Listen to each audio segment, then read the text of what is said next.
தகவல்களை உங்களோடு பகிர்ந்து கொள்ள விரும்புகிறேன். காமராஜர் அவர்கள் 1903 ஜூலை மாதம் 12 விருதுநகரில் பிறந்தார். இவருடைய பெற்றோர் குமாரசாமி மற்றும் சிவகாமி அம்மையார் ஆவார்.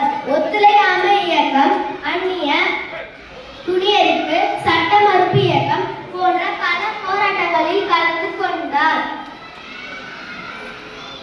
இலவச கல்வி, இலவச